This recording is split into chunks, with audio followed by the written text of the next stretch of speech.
name's Beth, and we are today going to focus on a warm up for a run. So when we're getting ready to warm up for our run, we want to think about what it is we need to happen during our run for the most successful run. So when we're running, we want to land kind of centered on the foot, right? Some weight in the toes. Get a little bit here. Soft ankle, knee, and hip. And then core of body is aligned. So we have maybe a 10-degree or so lean forward. That weight's in the center of the foot. You can imagine I'm running like this. So I'm gonna be able to push myself forward, as opposed to what we see a lot is that sort of lean back. A lot of people lean back when they run, where their chest is up, that they're tightening in their back. So while they're physically not leaning back, their muscles are actually breaking and holding them back. I know that used to be me for sure. So when we think about that, we need the leg to be able to swing in the hip, right, without taking the back with it. So that's going to be part of our warm-up, is going to be focused on being able to move that leg in the hip socket. The other thing we need is to be able to breathe, right? So we need the alignment of our trunk to be able to maintain good posture. So to have those ribs lined up over top of the pelvis, and again, not be moving, right, excessively from the spine, right? I want to be twisting the whole spine.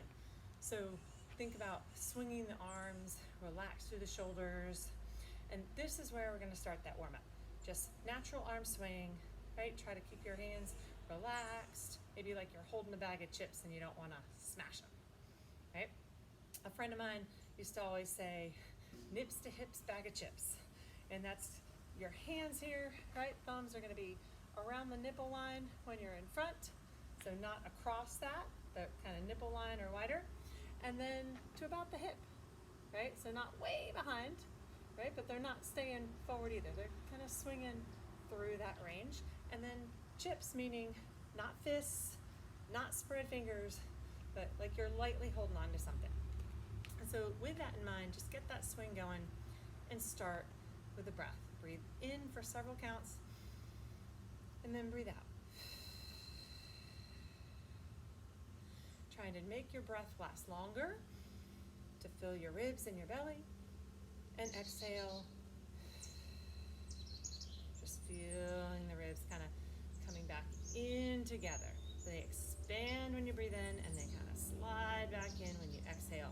That's going to allow for greater core stability, right? Allowing our diaphragm to be part of the process of stabilizing, and then allowing all these muscles to kind of hug around our core, right, as we exhale.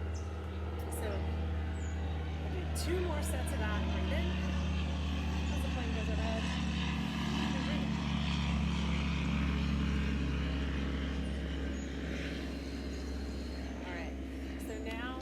Legs. Start just with a knee up, walking forward. Trying to land over the front foot, not leaning back, right? So your body comes forward with you. Turn around. We're going to go forward with that foot that lands. Forward.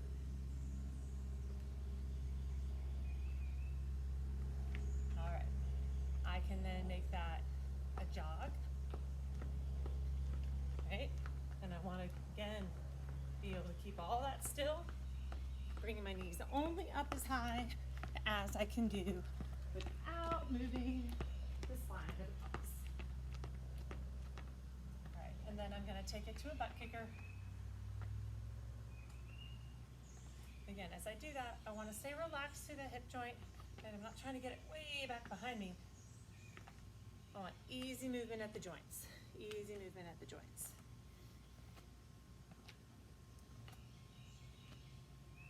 Again, trying to go with it. And then I can jog it.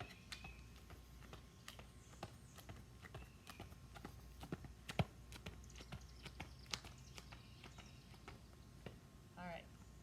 So now I'm going to move on to a walking lunge. It's a step forward, sink down, and lift or touch.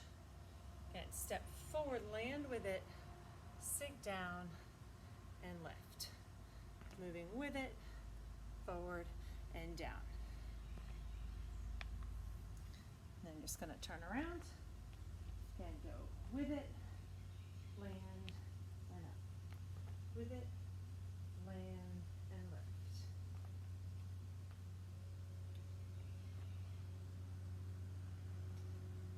Walking lunges are really good for rehearsing that movement of landing, because when we're in our run, we want to land right over that front foot, soft knee, soft hip, so we absorb that landing every time.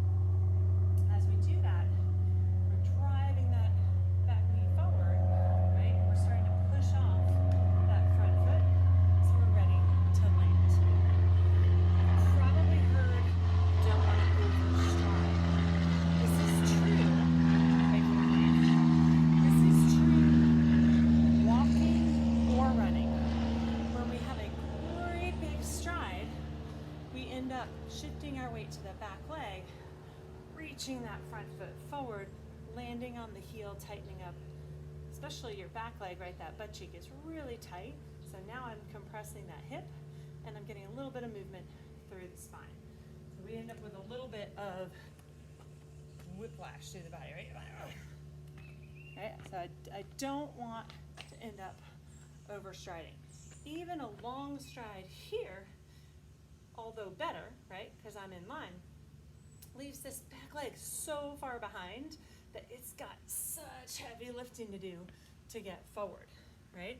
So I want to keep it as efficient as possible. So if I'm walking, I'm still going to land relatively close, right? Just like if I'm running.